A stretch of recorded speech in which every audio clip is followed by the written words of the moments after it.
Hey everyone, Jessica here, and I created this little master document for myself and my own work because I'm always kind of trying to think of how I can save time and maximize my efficiency. And one thing that I was noticing is like, say if I create a document that's the exact size of my finalized artwork, then sometimes if I'm painting something around the edges or something like that, then say if I want to move that, well, if you paint right on the document the exact size and you move something from the edge, like here, let me make a little sample here. I'm gonna just paint a lion's paw, or here, I'll just go ahead off the side of this document. Well, if I want to move this over, it's cropped, So I like to have some, border or bleed around my document sizes. And so I thought, and then sometimes I don't even know exactly what I'm going to create with this, but I'm just kind of like playing around.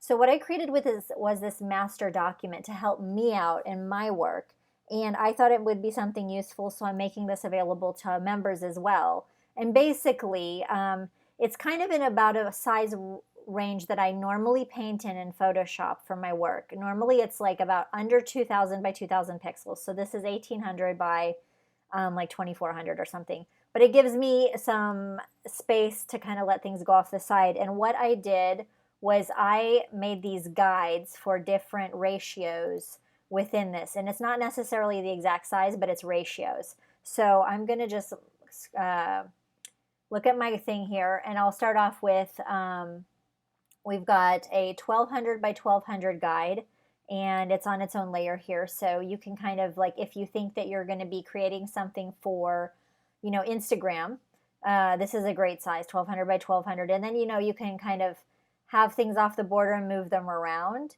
and then crop it at the end when you're done. Here I've got 1,200 by 1,500 guide. And these are also, I also have the guides, the actual Photoshop guides here if you turn them on and off.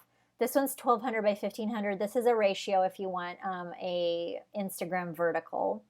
And then I've got 1,200 by 1,800 here size, which this is a pretty popular size for a Pinterest pin. This is kind of like what they're calling their ideal now. And then I have a ratio here in the middle, which is a 5 by 7 ratio, which myself and a lot of people use for greeting card designs. It's not exactly 5 inches by 7 inches. It's the ratio, but it will give you an idea. And the thing is like, if I'm making 5 by 7 card, if this is a little bit smaller than 5 by 7, I can enlarge it. It's not that big of a deal. So mainly I wanted the ratios on this document. And then I also have 8 by 10, and the same thing. Honestly, I create everything in 300 DPI. So if I'm creating something like 8 by 10 for an artwork, you don't necessarily have to create it uh, in that size to begin with. I can create it a little bit smaller and enlarge it, and sometimes I can make things faster. When my artboard is a little bit smaller. So these are the different ratios, and then I have this master guide which has kind of everything together. So I always have the size just inside the box. So there's the 8 by 10, the 5 by 7 is right here, and that marks the top and the bottom. Same thing with a 1,200 by 1,800. Those are actual 1,200 by 1,800 sizes. 1,200 by 1,500 right here, and 1,200 by 1,200. So this is like really good. And I created this honestly to help myself. This was so that I have a master document and then it's big enough to kind of start creating, but that I have the flexibility and that bleed on the outside so that I can move things around if I want or change the proportions. And mainly this really gives me the idea of my proportions. So this really helps me personally. And then I also created, on this document, there's preview crops folder here. And so if you want to block everything out and preview like how a 1,200 by 1,800 would look, I've got this border here, gray, which I made on purpose the same shade as the default artboard so that it will hide everything, and you can really preview what your thing is going to look like. And so I have that for all the different things, so you can use that if you like. or just use the red things, the guides. But sometimes it helps me to like block that out. And so, this is just a great master document to help you with your workflow. And also, I have a series of actions that you can download.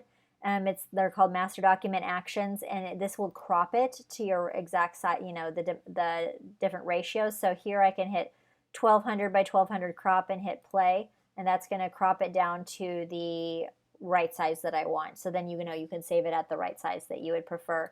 And when it crops, it also doesn't like cut the things that are on the side. So, you can still have all of that and move them around.